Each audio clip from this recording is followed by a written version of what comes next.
Hi, I'm Rob. And I'm Angie. And together we are TwinFinity. We're twin flames in union, and we are now doing our next question and answer video. We've started doing them pretty much monthly. So we're doing March's video. I have to explain though, today is March 31st, so it is the Easter long weekend. So really behind us, our little decorations could be Easter ones. But they're very, very green. Yes. We're green. We're green. March 17th went by, so we're still going to be green for March. Yeah. So, we didn't get to do our March 17th St. Patrick's Day question and answer video because we were away, actually. We started our holidays on March 17th. Yes. So we weren't here. But I can't do an Easter video yet because we haven't done St. Patrick's Day stuff.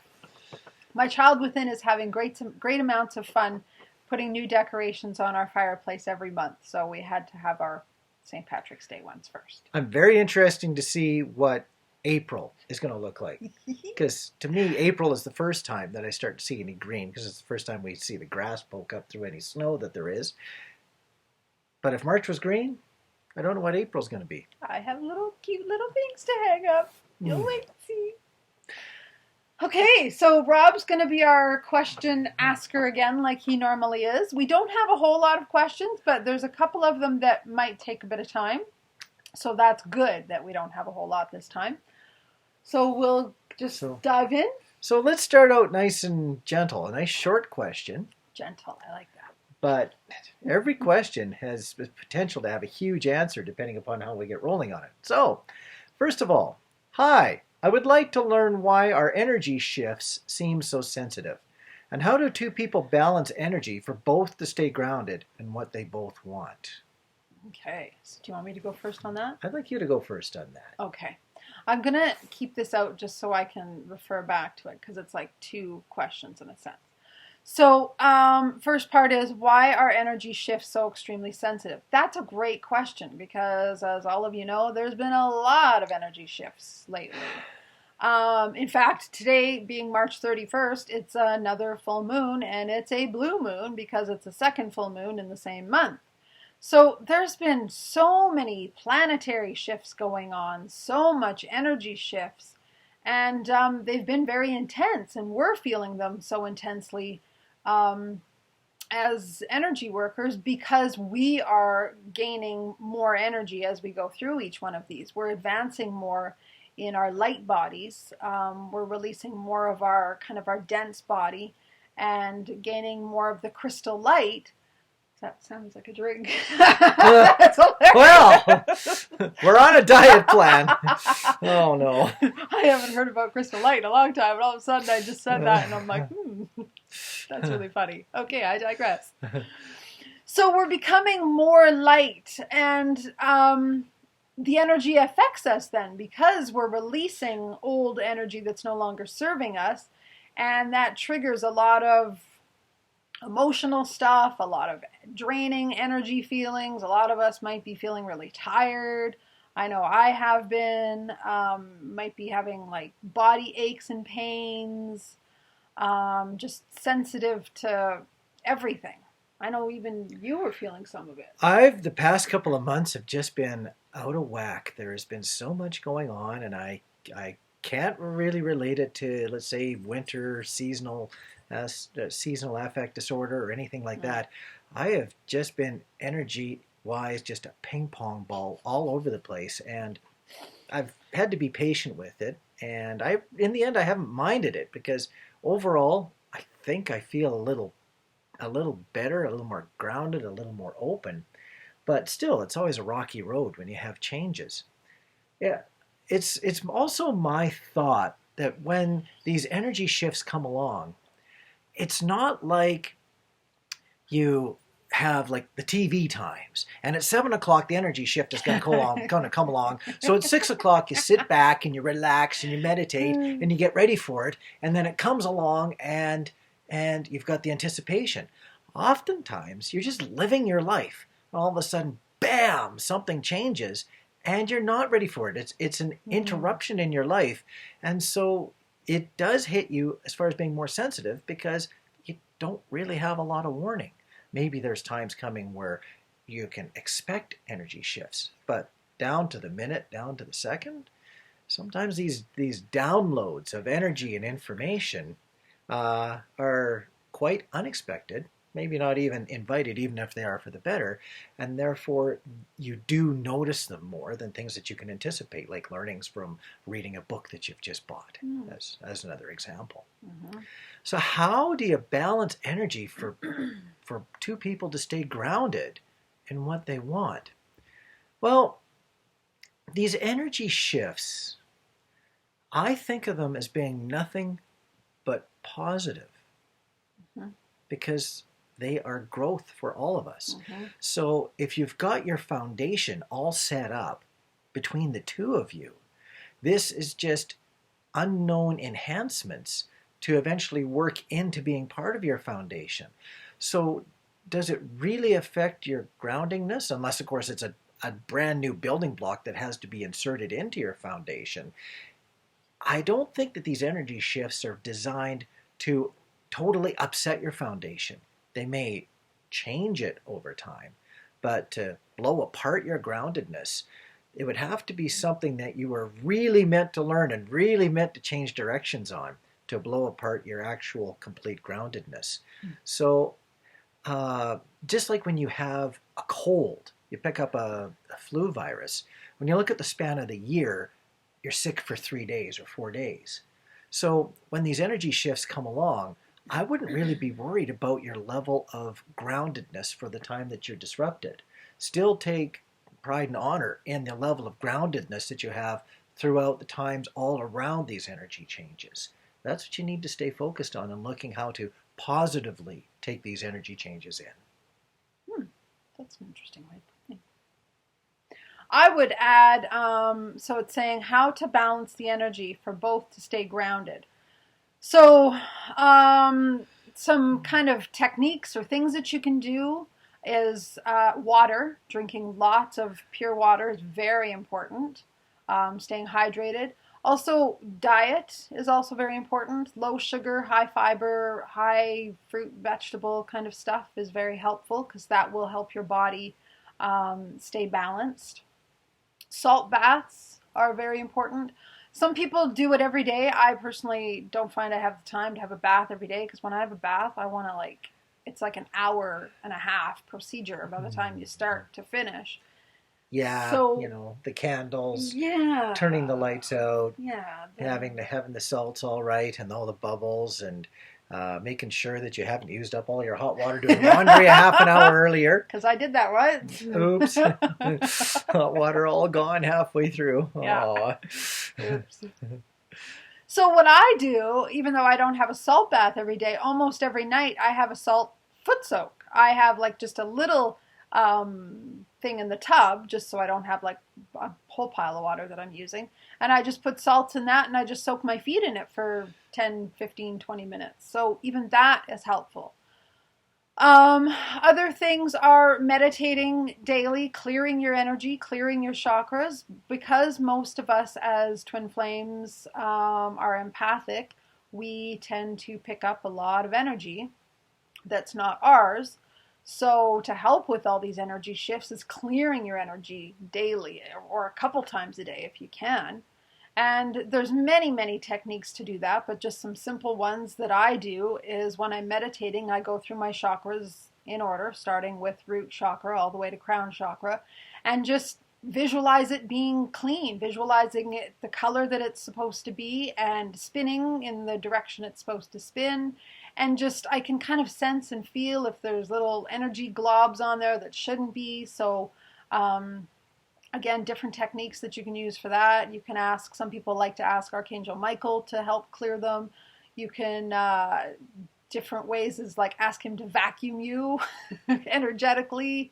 Or the one that I like is Velcro. I ask Archangel Michael to take Velcro all over my energy body and just take off everything that's no longer supposed to be there, and it works.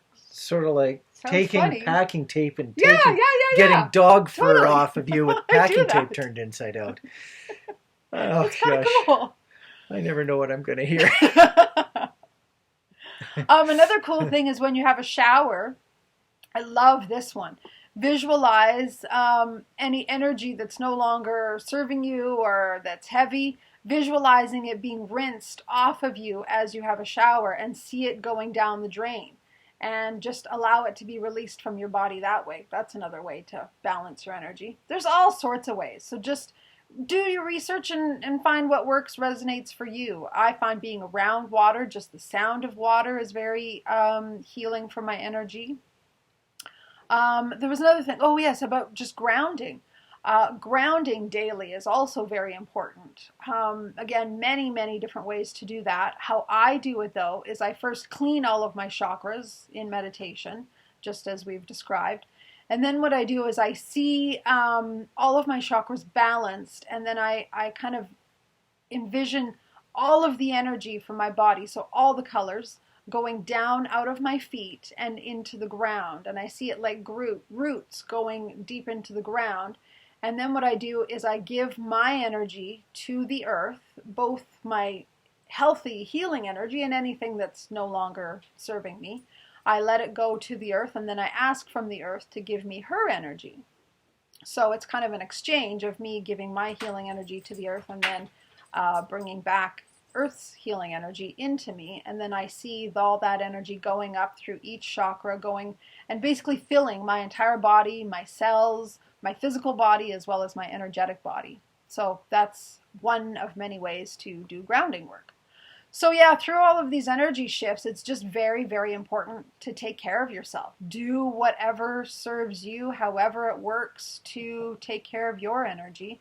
And know that as you work on your energy, even if your twin is not doing this, because let's be real, this is not Rob's kind of forte. You're not sitting meditating, grounding your feet into the earth like I am. No, I tend to have to go hiking and stand on top of a mountain to get into that space. It's not something I do every day. No. But it doesn't mean just because your twin's not doing it that they aren't going to be balanced. Because you're the same energy, when you work on your own energy, your twin is getting that too. So just allow them to do whatever works for them, and you do what works for you, and know that you're both getting it.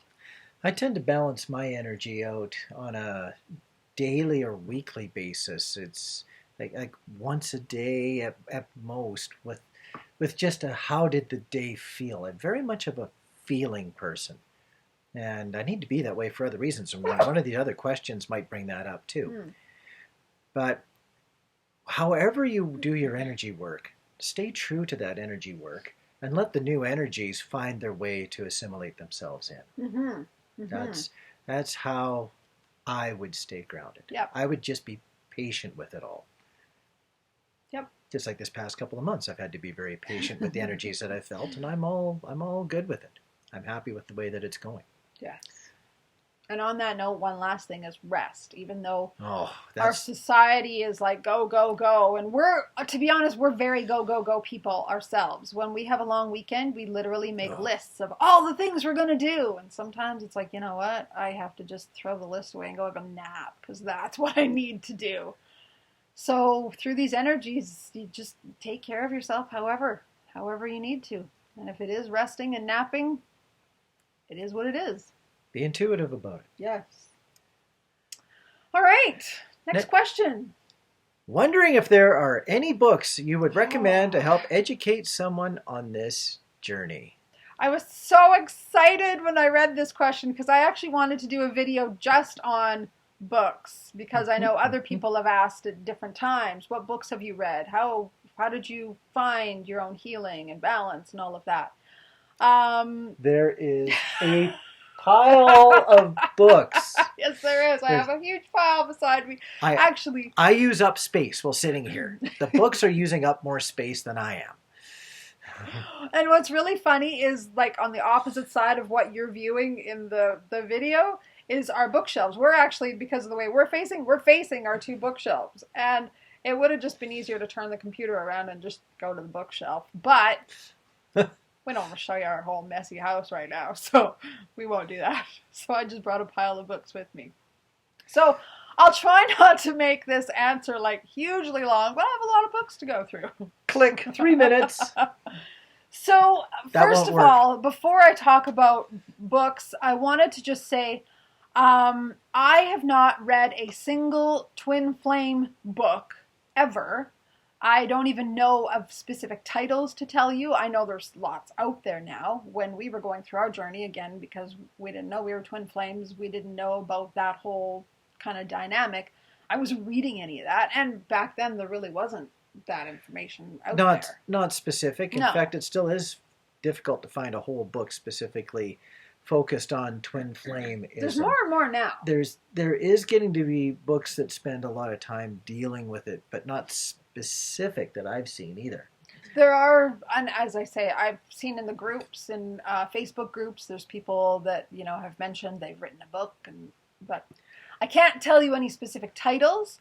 What I can tell you, though, is it doesn't have to be a twin flame book that you read if you're new to this path. Find books that basically help you come to your own union, your own balance within.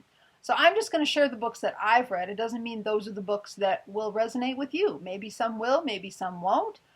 But I'm just sharing my journey. Book. So the very first one, if you guys have watched our story videos, the very first book that awoke me to the whole spiritual path, I read in April of 1997. Cool experience how I got there. I was in a very, very bad place and was actually going to walk to commit suicide, and I ended up at the opposite end of the town that I was in and ended up in a bookstore with this book in my hands. So it's called Conversations with God by Neale Donald Walsch.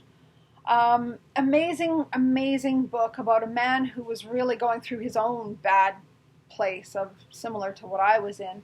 And he was just so frustrated asking questions of God, like, why is this the way it is? Why is that the way it is? And after he wrote this angry letter to God, he felt the pen still had more. So he picked up the pen again, and all of a sudden he starts writing and comes out this response that wasn't even him. And it says, are you just venting, or do you want answers to these questions? So he starts writing and saying, no, I really want answers.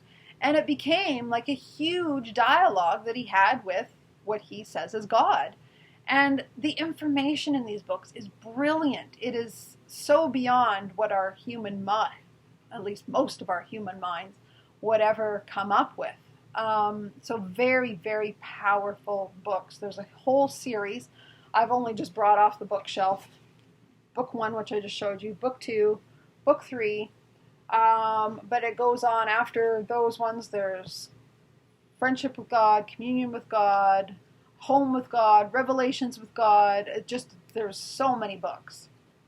And when I first read these, they're very deep books. They take a lot of, they're not just meant as a quick read and then you put it back on the bookshelf.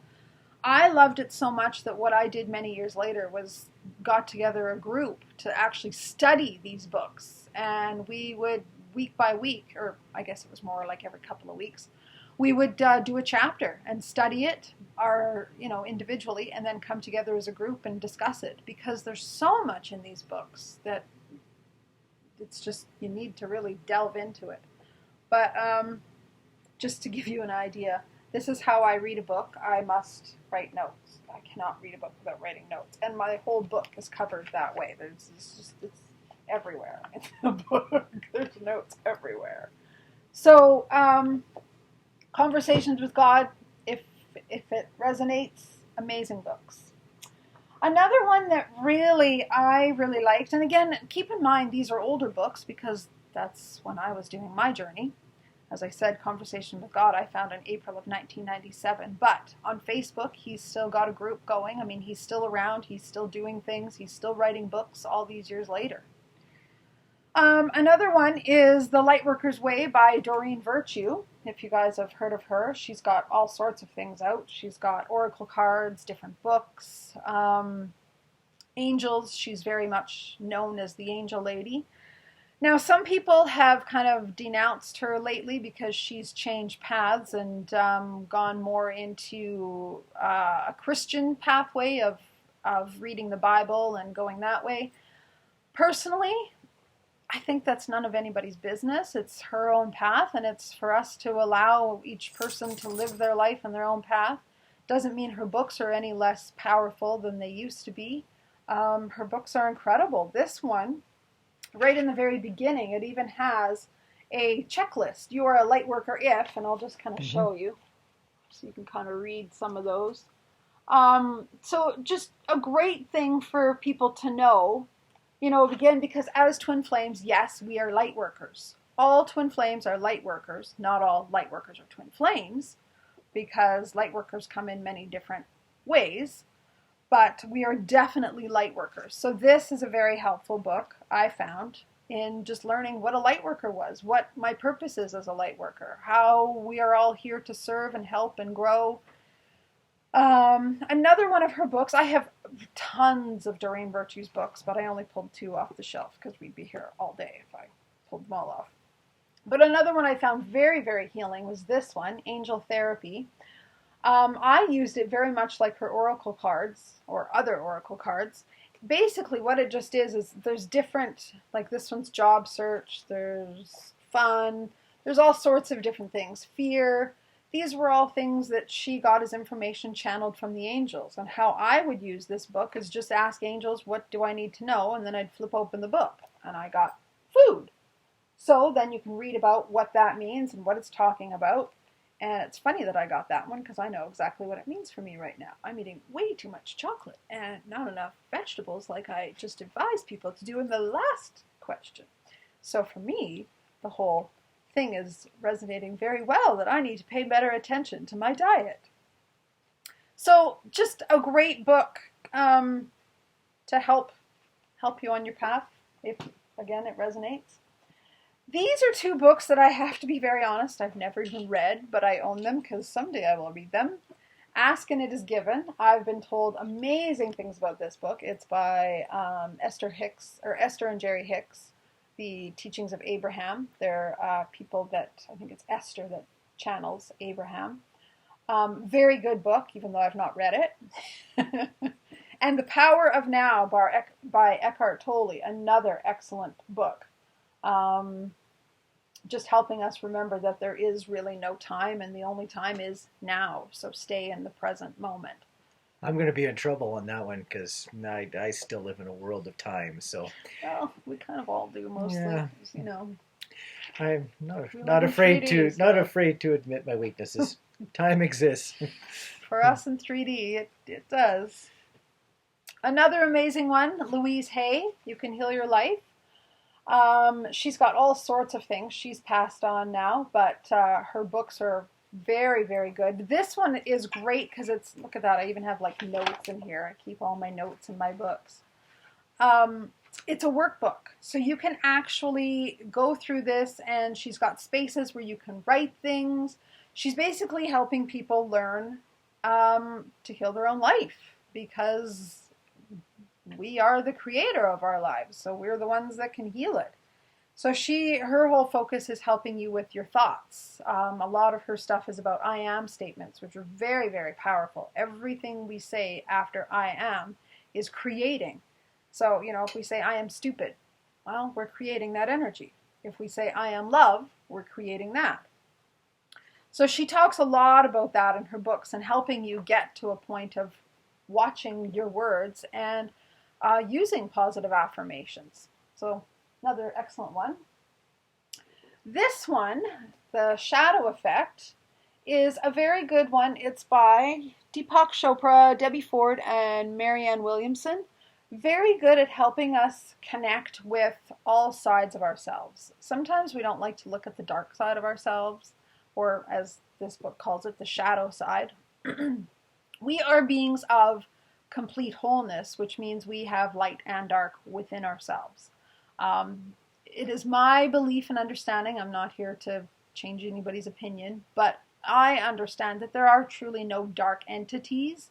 We all have dark within us just as much as we have light within us.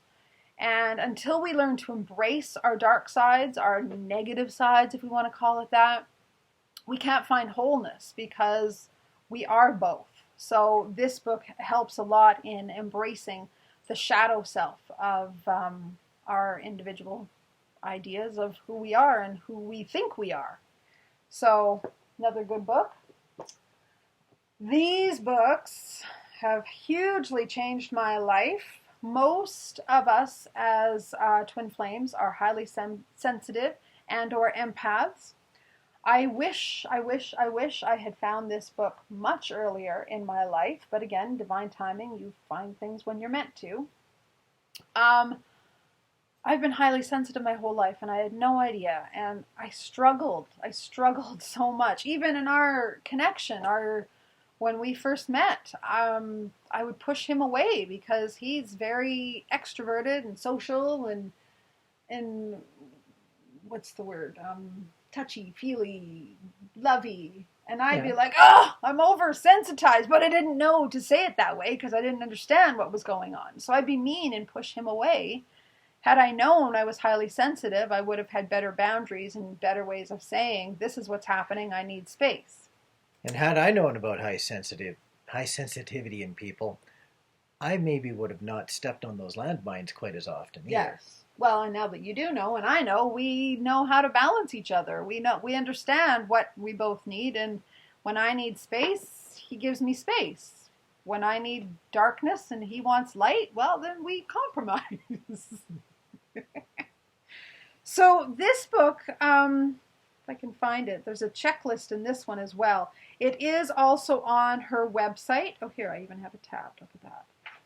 There's a whole checklist that you can go through to help you determine if you're a highly sensitive person. You don't have to buy the book to do that. As I say, it's on her website. Her name is Elaine N. Aaron.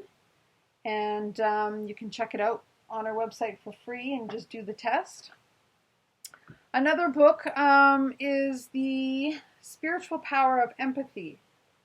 Again, for those of us that are empathic, understanding that it can be, and it truly is, a blessing, not a curse. Some of us feel like being highly sensitive and empathic really sucks. But when we learn to manage our energy and we know what to do and how to take care of ourselves, it can be a huge blessing. So that's another good book for that. Last couple of books. I'm going through this faster than I expected, but it probably seems long to you. No comment. I wasn't kidding when I said 3 minutes 15 minutes ago. There's no way. There's no way. But I was looking over those those books over there, the pile of books, and I'm thinking, nope, this is going to take a long time. And my books are like cherished children to me. I love books, as you can tell. I have to just see when I read this one. I usually write in my books when I read them, and oddly enough, I didn't in this one. That's funny. It wasn't even that long ago, maybe 5-6 years ago. But anyway, Journey of the Souls by Michael Newton. And I'll show you at the same time. Well, actually, before I talk about that, he's got multiple books. They're all amazing. Him as well as Brian Weiss, who wrote this and many other books, are both, I think it's psychiatrists, not psychologists, but whichever one. And what they did is they use hypnotherapy with their clients to guide them back to an earlier time in their childhood to release trauma. Both of them ended up having clients that this just wasn't working. So they finally just said, you know what, go back to whenever the trauma happened. Well, both of their clients, and these, by the way, are two people that didn't even know each other, Brian Weiss and Michael Newton. But they said to their client, go back to when the trauma happened. Well, both of their clients ended up going back to a past life, which these people, being like very much scientific people, they did not even believe in as hypnotherapists. But they couldn't discount, after a while, the experiences their clients were having with past life experiences and memories was too real. They couldn't discount it. So they have now written books about all of these clients' experiences with past life regression, going to different lives and experiencing and healing things, going back to spirit world and what they learned there. And why I love these books is because it helps give us perspective of who we really are and what we're really doing here. I mean, when we're stuck in our 3D human self, we forget that we're a soul. We forget that we're an eternal being. But oh my God, when you read these books, you remember the power of our abilities, the power of what we're doing and who we are. And just even simple things like going to the grocery store, and you can be frustrated in line going, oh, I gotta hurry up. But then you stop and look at the other person that's in front of you and go, that's another soul. That's another soul that's had many lives and walked the earth, and maybe they have something to teach me. Maybe they have a blessing to give me. So it just really helps give us perspective on who we are, and helps us connect with all of ourselves, which again, why I'm sharing all of these books is because they are all about finding the connection within ourselves, finding union within. Because again, on the twin flame path, you can't have union with someone else unless you have union with yourself. So the whole point of reading all of these kind of books and doing the healing work is to get to know yourself. So now that I've been, how long? I'm not looking at the clock anymore. Sorry, I love my books. That's all good. It is actually very good. Yes. But there's a whole nother aspect to education. And that is the thought that there's some people that don't really like to read books. Yeah, absolutely. The question was about books. But the question is about books. There's lots of other people that don't read books. So how do you learn all of this information if you're not reading the books? And I could say that one very common answer, is to hook up with other people in groups. Now, this might sound lazy, but at the same time, if you're into communication with people as opposed to either paper or online reading, if you're communicating with other people who have read the information, you can oftentimes glean the information that they have learned, even though it could be through their own filters, their own either emotional or spiritual filters, and still get tons and tons of information through what resonates with your own experiences. So some people like to read the books and talk about what's in the books, and other people like to talk to people who have read the books, to be the people who are either listening or engaging in conversation to still get the information. Angie and I are very different that way. I was just going to say She's the reader. I'm the one. I could spend hours chatting with people and letting bits and pieces of wisdom and understanding through what they've learned through either their own experiences or their own books that they've read come through and see what resonates with me. Some pieces I have no use for, and other bits and pieces change me profoundly. So yeah, so either read the books or I hang out with people who have read the books. Either way, there's a lot of really good information out there. And that shows the difference between an extrovert and an introvert. An introvert is more typical of wanting to read because we're the ones that go quietly on our own. You're hiding in your basement having a good time reading a book. Yes. Whereas the extrovert is out in the group. Chit-chat. Yes. Yeah. And the fact is there's no right or wrong. We're just sharing, different suggestions. And if you're not a reader, that's absolutely fine. I mean, like Rob's saying, sure he loves to read, but he's not one to read all the spiritual books like I have. Did he get to union? Yes. Does it matter what you read or don't read? No. Do what resonates for you. And if you don't know, if none of these books resonate for the person that specifically asked the question, Google whatever it is that you're interested in. I mean, thank God we have the internet now. I mean, it's just changed our lives. We have knowledge right at our fingertips. So if it's specifically about twin flames that you want to learn about and you want a specific twin flame book, Google. You'll find them. They're out there now. So whatever works for you. No right or wrong. Next question. Yes. I've taken enough time on that one. Thank you for letting me share my little children, my books. I would love to hear your thoughts about divine timing, free will choices, how to know when the time is right to leave karmics, and how to deal with the repercussions of deciding to be in union. It's too bad that there's repercussions about being in union. My karmic is on a mission of revenge. Do you believe the universe/angels really guide us behind the scenes? There's lots of questions within a question. Divine timing. I'd like to try this one more time because it's not going to work. Click. 3 minutes. Oh, I get to go first on this? Yep. I'll take that chance all over again. Okay. So, oh boy, yeah, that could be a long one, but I'm just going to keep it brief. Divine timing is just allowing things to flow. It's not forcing anything. So, specific to this question is, about the karmic partner versus the soul or the twin flame. How do I get to union? How do they put it? Well, there was when the time is right to leave karmics. How do you know when the time is right?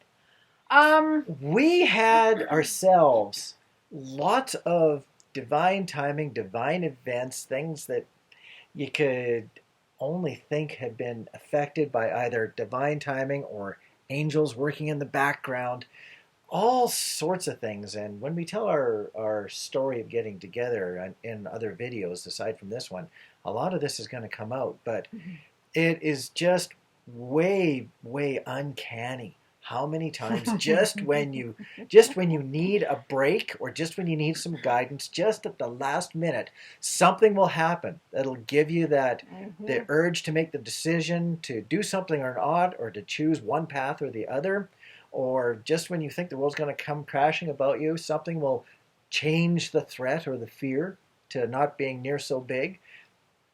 It just works so often that if you one of my favorite words, her favorite words is to go within. Mine is to have patience. I wait a lot for divine timing, personally. People are cringing right now. They're like, patience. Maybe it's what I had to learn. But if you sometimes wait to that last minute, and something often will happen to give you that hint. Yeah. Yeah, and also to go with that, allowing divine timing is being in connection, being in the flow, and that can happen in different ways. For some of us, it means meditating and listening to our own guidance within and the guidance from spirit. For some of us, that means, like Rob, climbing a mountain, being out in nature, and you get your connection with the universe that way. However you connect with angels, spirits, guides, God, source, whatever you wish to call it all. But if you're in connection, divine timing happens easier because you're in the flow. You're able to listen to that nudge that says, no, don't go, or yes, go, or do this, or don't do that, whatever. So twofold is, one, allow things to unfold instead of forcing them. And two is being in that divine flow, in that divine connection, however it works for you. That's the divine timing part. I also have a little bit of advice when it comes to the repercussions of deciding to be in union. Not all about that. Not everything that we did when we were getting back into union turned out great. No. Some things were absolutely crappy. But between two comments here, two cliches. One is leap of faith. Sometimes when you have to step forward, and it's either step forward or completely stop. Yeah. Sometimes you have to take that leap of faith and take that extra step into the unknown. Sometimes it's not going to work out nice. Other times it will. For me, I take a lot more leap of faiths, because between the leap of faith working more often than not, because you're following your intuition, and also with just a common 3D thought of things are only ever half as bad as they truly seem.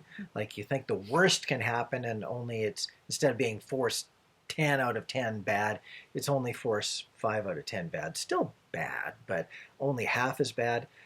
Between following those leaps of faith and following intuition, and things only being half as bad as they ever seem like they could be, most of the time you'll be better off to follow that intuition. And that's not divine timing, but that's the universe and angels guiding us behind the scenes. Those little prods of uneasy confidence. Uneasy confidence aren't two words that go together, but having that faith. Yes. I wanted to address another piece of this too, about my karmic is on a mission of revenge. Do you believe the universe angels really guide us behind the scenes? Yes. We understand about karmic revenge. We will be sharing that in our future story videos. Yeah, it was pretty hellish for us. The karmics were on huge revenge. Our karmics, I think we shared this in other question and answer videos, that they actually got together. They discovered our connection. They found each other and compared notes. That's my way to describe that. There was a lot of revenge. It was really ugly. But yes, a part of the question about, do you believe the universe angels really guide us? Oh my God, we had so much guidance. We had so many blessings, even despite all the chaos. Things that we just thought were going to be ugly, and years of trauma and stress ended up just dissipating and dissolving. True miracles really happened. It was just incredible. And through all that, a little bit of growth happened too, especially for me, because when you're getting spiritual guidance, it's very hard to knock the path you're on when you are getting spiritual guidance. The spiritual guidance actually is an affirmation that spiritual growth is part of the path. I learned that, like when you do get guidance in ways that you never ever expected, help in one situation, something that helps with a decision in another, even though it's very trying circumstances, the big picture says is that there is things going on behind the scenes that are just not part of your own manifestations, because sometimes I got help that I had never thought to ask for. So that wasn't manifestation either. It had to just come from help that I needed. Yeah. And the thing with the whole twin flame union is, those of us that have agreed to union in soul form before we've come here to Earth, union is, in my opinion, some people may disagree, but in my opinion, it is guaranteed. If you have set out that, yes, I'm going to be in union with my twin flame, we're not here just to have union for our own joyous connection. We're here for a much larger purpose. We have come to serve the Earth, to serve humanity through ascension. So, yes, we have help because we need it. We are here to have union, to work with humanity. So even if you have the 3D trials of karmic partners or struggles of other things, you will have help getting to union. It's been our experience anyway. Yeah. We had a lot of help. A lot of help from divine. Yeah. Next question. It's possible that the question is going to be longer than the answer. Not likely. Just possible.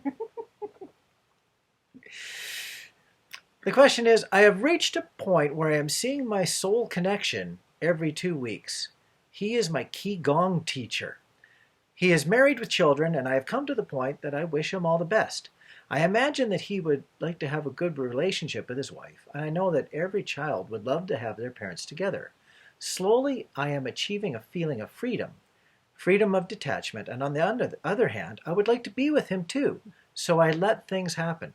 I don't want to hurt anybody. On the other side, I have learned one form of Qigong with him, and now I am learning a second one, and I'm not sure that once the second one is finished, whether I would go back or not. What is the best way to proceed? Once I am done learning the second form, I don't know what to do. Any advice if I should stay or move on? What to do in these cases? Okay, let's go back to divine timing. This person has a question. It is a big question.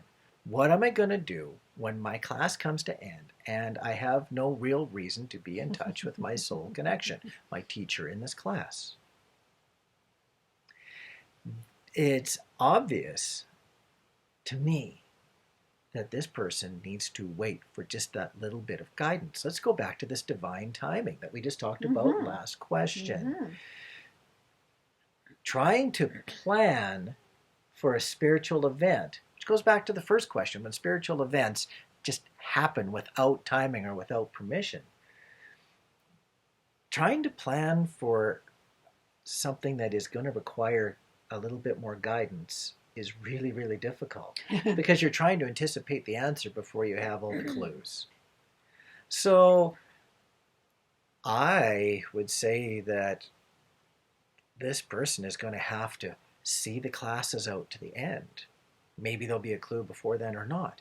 And then after the classes are done, just continue on living the way that they are. And then if either divine timing of events or messages come through in other ways, then maybe continue not being in contact, maybe get right back in contact, maybe take another class of some type with this person if that's the message that's received.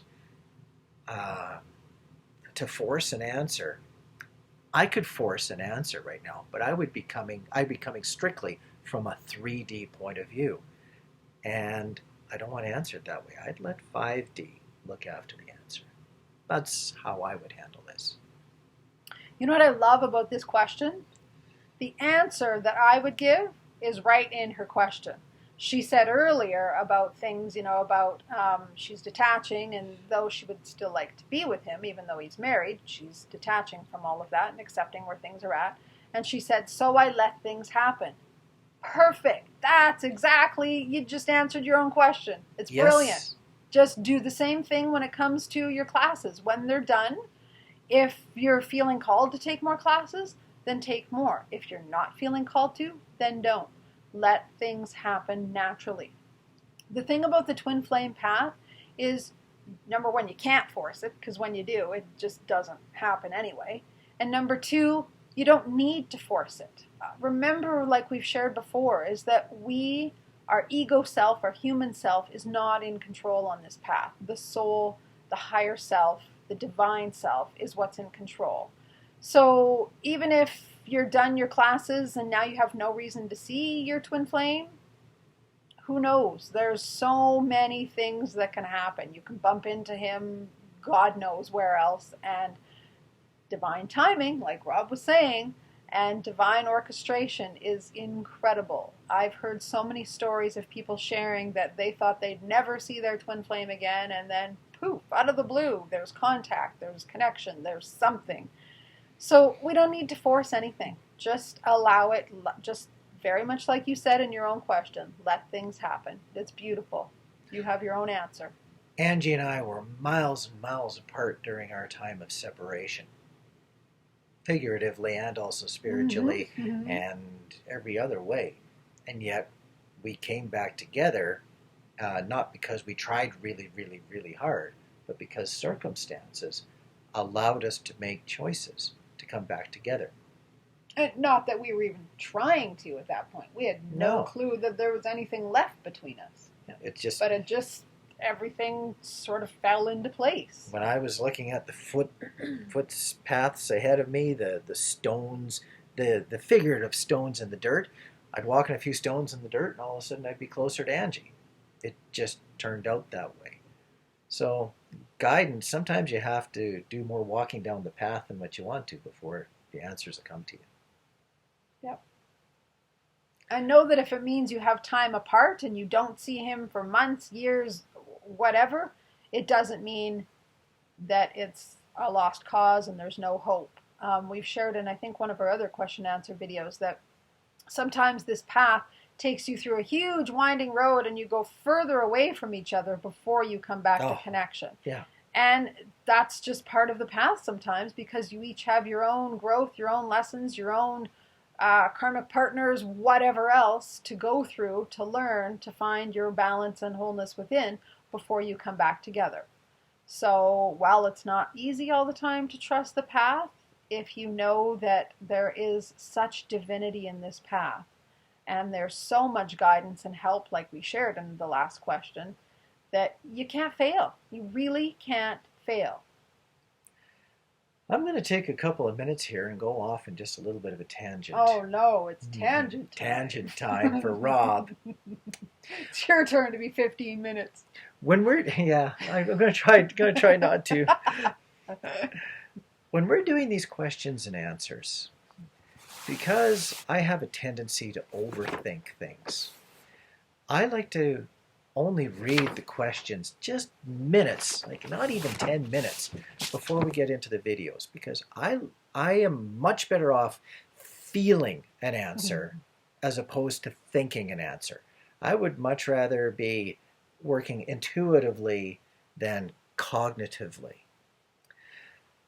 And sometimes when I have big questions, I try not to dwell on a big question for a long time, because it ends up being a cognitive answer as opposed to an intuitive answer. So when there's big things happening, I tend to distract myself and not think about them.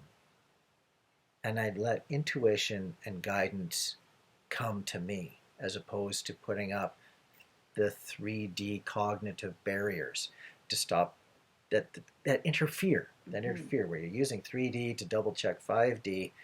That's too bad, because really it's almost should be the other way around.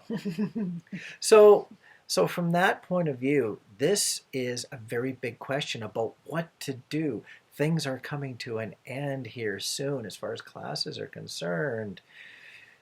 Don't overthink it. Don't overthink it. Let it happen. Trust your own intuitions. And I had to tell the story of how I handle it to explain why I give the advice that I do. Perfect. Any more comments on this one? No, I think we're good. If you wanted me to guess, your teacher will come up with the answer, not you. Interesting. Sorry, everybody, just had to move my leg. All right, next question. Oh, this is a fun one. This one we both could go off on for hours, and we won't do that to you. We'll try not to. Have you had any messages coming to you in your sleep through a dream? And if so, would you like to share some of them? Did it show up later in real life, or give you any answers you really wanted to know? This person also says, much love to both of you. Hearing about your journey really helps. Thank you very much. We do appreciate the comments. We definitely do have lots of people that give us positive comments upon what we're doing, and it does totally enforce not only the fun, but the thought and excitement of just keeping on pounding on doing what we're doing, because it's really exciting knowing that there are so many people who have enjoyed our conversations that we have, our help videos, as well as our story. It's really keeps it fun. Yes. So do you want to go first on answering that, or do you want me to? I don't get. Yeah, I'm gonna take first run at this, and then I'm gonna end up sitting back and listening to your answers. Well, my answer's going to be fairly short, but you go ahead.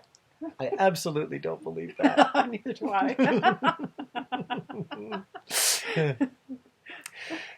Have you had any messages come through your sleep through a dream?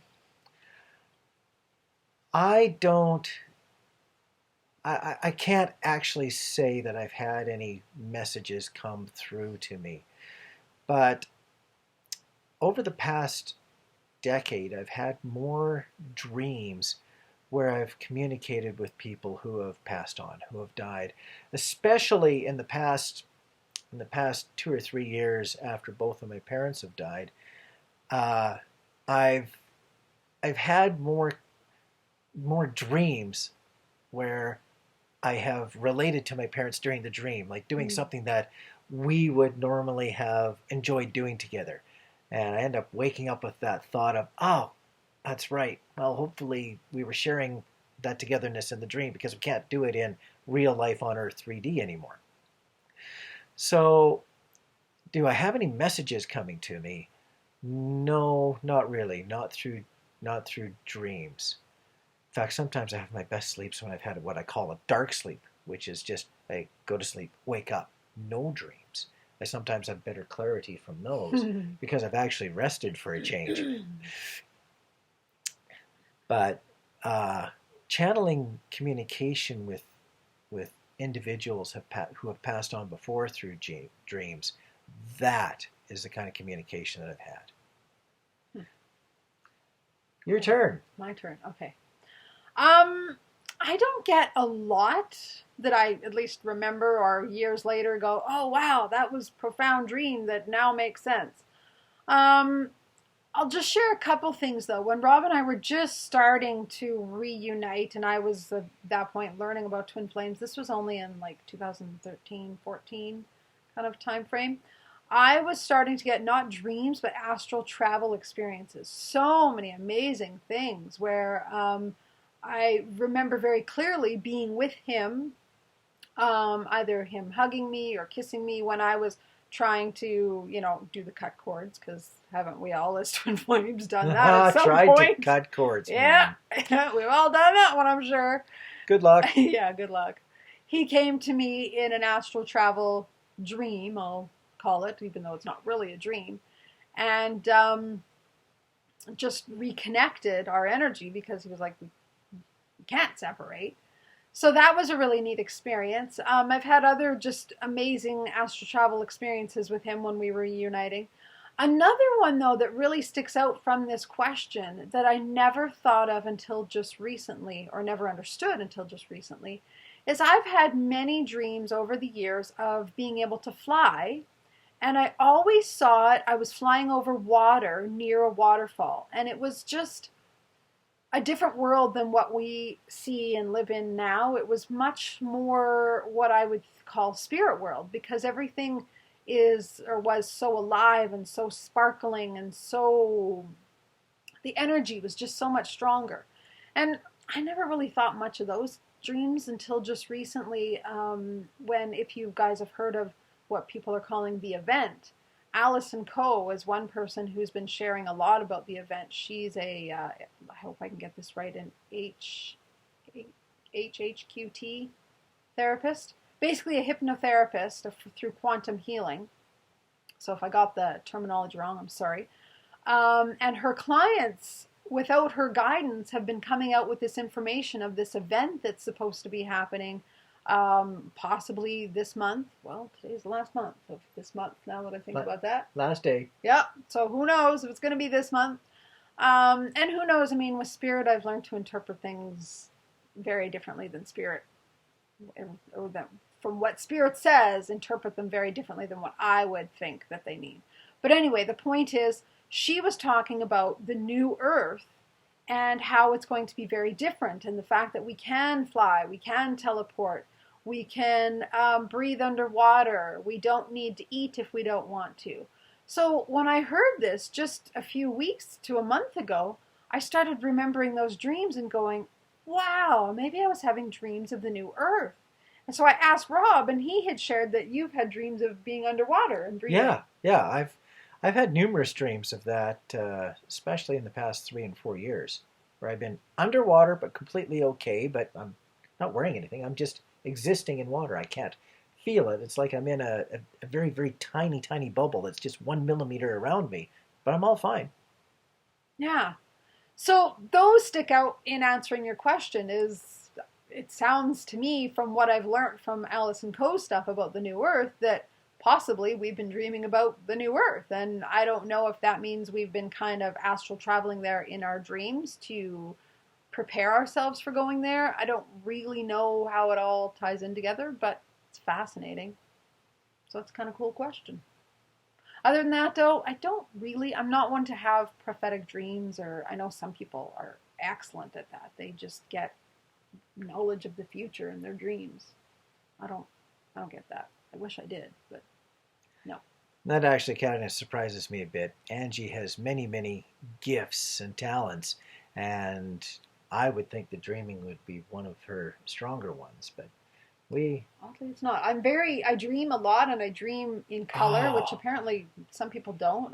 My dreams are very vivid. They're just like normal life, but they don't have a ton of meaning to them.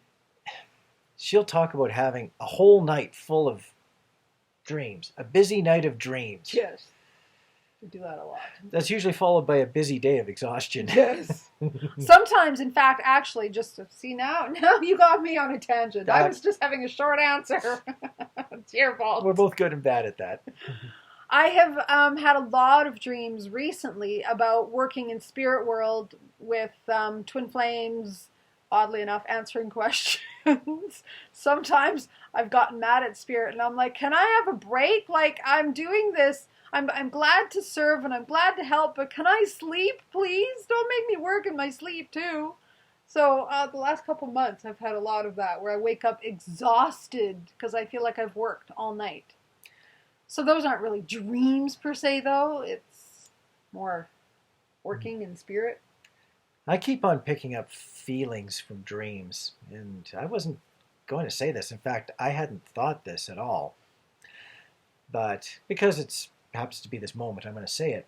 I keep on picking up feelings that after I step off of this plane, off of this planet, after I pass on, that I'm going to be in a spot where I'm almost like a stepping stone, where others leave Earth and I help them through the spot that I'm at continue on further. Oh, cool. I feel like I become a helper for those that are stepping really, really further beyond. And not saying that I don't get there myself, but I spend a lot of time helping others in their ascensions. That is the feeling that I get from my dreams.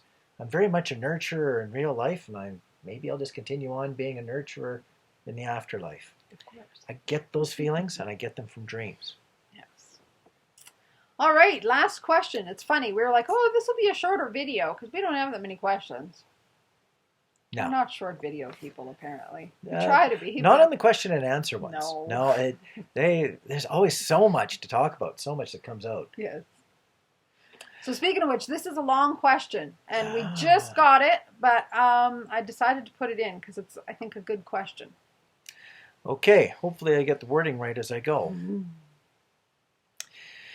Would you say that your coming together in sacred union was stretched out over several years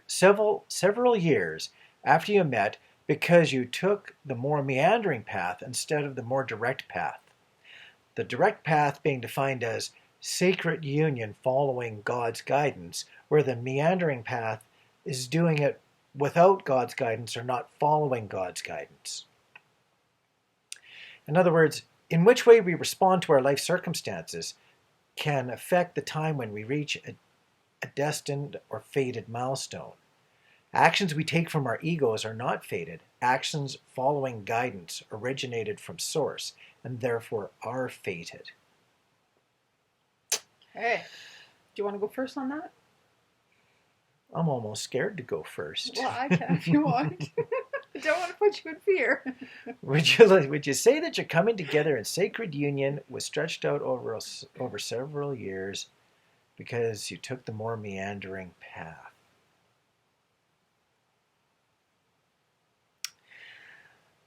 I think that I needed to learn a lot by coming to this earth. I don't think I came completely armed with everything that it would take to understand spirits or gods, whatever you want to call it, the God's path, God's guidance. I had a lot to learn. I still have a lot to learn, and I almost can't imagine that I will learn it all while I'm still here. So therefore, I feel the meandering path was very necessary in coming to union because I still had so much to learn. And I don't resent the meandering path because I have learned so much through it. I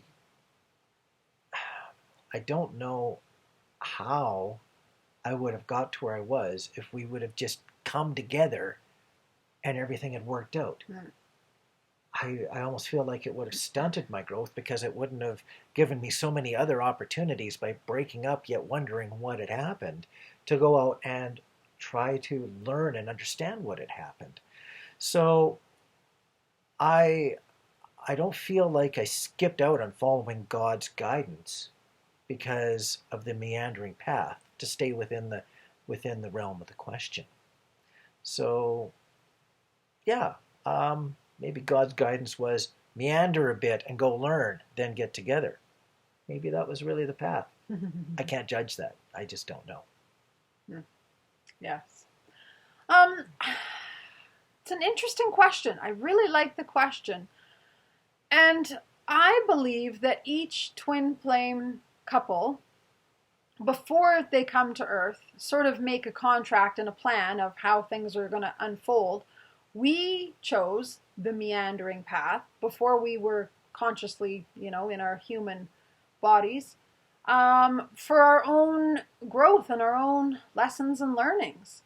We needed the time apart. And yes, just to reiterate, yes, our union, our journey was 20 years. That does not mean yours will be. That does not mean yours has to be. Things have sped up greatly. The more of us that are awake, the more the energy then expands and expands and expands, awakening more and more. And that means we're all growing, learning, and coming to union quicker than we had to. So just to, on a side note, don't think that because our path is 20 years that, oh my God, yours is going to be 20 years. Everybody's journey is what everybody's journey is. I also don't necessarily believe, in a sense, this is kind of a dichotomy answer, but in a sense that you can speed up your journey, because if you have things to learn, you have things to learn. Yes, you can learn them quicker. Yes, you can learn them slower. But divine timing and divine flow, like we've been saying with everything else, it all happens when it's supposed to. I think one of the reasons we chose not to know that we were twin flames and to learn or to have our connection way back when there wasn't much information about twin flames is because we're the kind of people that would force things. We are go-getters. We are the kind of people that'd be like, okay, this stage, let's conquer this stage. It doesn't work that way. You can't force the stages. You can't force the growth. It happens as it happens. And it doesn't happen intellectually. It happens on a much deeper level. So whether you're following God's guidance or not, I don't think that's necessarily what gets you to union faster or slower. I think, and again, this could be interpreted differently. Yeah, there's so many different interpretations on this. I have 2 or 3 in my mind, and because I've taken one stance on the definition of God's guidance, doesn't mean that I couldn't just start all over again and answer the question very differently. Yes. I mean, for me, if you're watching our story videos, I was very much following God's guidance. Yes. Hugely. I did everything to the point that I lost my home because I was being guided to follow the path of God. So it certainly wasn't that I was holding union back by not following either the call within or the call of God. And that's where I want to say not following God doesn't mean that you're not following guidance, because sometimes people think God is outside of them. The whole trick is following your inner guidance, because God, source, all that is, however you want to call it, is within us. So that could be interpreted different ways too. If you're following something, a deity, whatever you want to call it, outside of you versus following your own intuition within, that can also affect things. I'd like to say what Angie just said using completely different words. That's probably clearer. Well, no, I'm going to go twist it all up a little bit. I'm going to make a little bit of a mess of it. In my opinion, for me, the last time I followed God's guidance is when I accepted that I was going to come to a life here on earth to live. I could have stayed in a higher state and done learning there. But for whatever reasons, it was better, because I believe God said so, that I come here to do learning, and however learning happens here. So the last time I followed God's guidance was choosing to come here. Everything else has been something that I've had to learn and do from within, because I don't get direct messages from God now that I'm here. But it's still God's guidance, just within you, that you're not conscious of. I'm not conscious of it. So if God is guiding me now, I don't feel it to acknowledge it. Except for the odd time when something really divine happens and I don't know where it came from, as per a previous answer and a previous question here today. Yes. So to go back to the question, I don't necessarily think we, on a 3D level, have a tremendous amount of control over the speed of getting to union. Yes, we can do the work. Yes, we can do the growth. but it still doesn't say that just because you're whole and have found that connection with yourself and have union with yourself, that union with your twin is going to happen soon after. It happens when it's supposed to happen. And if we remember that there's a divine plan much bigger than just us and our individual unions, we're all being guided to union at the right time for the bigger picture. So, I mean, just even like our story videos, we've been trying to make them go faster, and we can't. We're like, it just not, the flow has to be the way it is. And it's amazing how when we were even guided to start doing videos and start sharing our story, how every week what we've been sharing, or every week, has resonated and been exactly where a lot of other people have been. So our union happened in divine time for us to do our mission in helping other people. So everybody's union happens in the divine time that it is supposed to, in order to help with the bigger picture of the grander purpose of why we're all here. So yes, you can slow it down by not doing the work and using your 3D ego to dig in and say, no, I'm not doing this, forget it. But I also don't think you can force union and take a meandering path versus a quicker path just by consciously deciding to. Union happens when union happens. The learnings, the understandings, and the ability to be in union after certain learnings have caused a person to be allowed to, that's something that is God's plan. Yeah. My opinion. Yeah. The bigger divine plan of the whole weaving of every interconnected piece that we're all here to do. I mean, if we all sped up our unions and got into union in the time that we wanted to, because we were supposedly following the guidance of God, well, then we wouldn't be serving other people, because we'd all be in union at the same time. Some of us have come into union at different times to help different people. So it's all part of a bigger web. 2 words: guilt and failure. I've detected that some people feel like they have failed, or that they're guilty of not having done something right if they just can't come to union and stay in union. That's a good point. I'd like to encourage people not to feel like they have failed, or not to feel that they have done something wrong and are guilty of not having followed a divine plan or God's guidance, simply because they feel that they have failed if they have not come together in union and stayed. Yes. There are a great many people out here in the twin flame world who are aware of their twins, have been in touch with their twins, and are not in union yet. So I wouldn't want the collective to be all moping about feeling guilty. Yeah. About not having done something right. Absolutely. Just keep on learning and let your own growth take you to wherever that path takes you. Yeah. Yeah. There's no judgment of, well, I'm not in union because obviously I'm not in union because I didn't do this or I didn't do that. I failed God's plan. Yeah. No. You're not in union because it's not divine time for it yet. It doesn't mean it's because you haven't learned everything you're supposed to learn. I mean, we're always learning. We're always growing. So even though you are in union, it doesn't mean your growth and learning stops. It just means it's not the divine time yet. It means, obviously, yes, you still have more work to do. But again, just because you get in union, it doesn't mean your work stops. So just live your life. Continue doing your growth. Continue doing your healing. And follow the plan that's within you. If you want to call that God's guidance, great. If you want to call that your higher self, whatever you want to call that, it doesn't matter. The truth is, though, you have the map within your own soul, within your own higher self. That's all you need to follow. And you will get to union when you're supposed to. No right or wrong.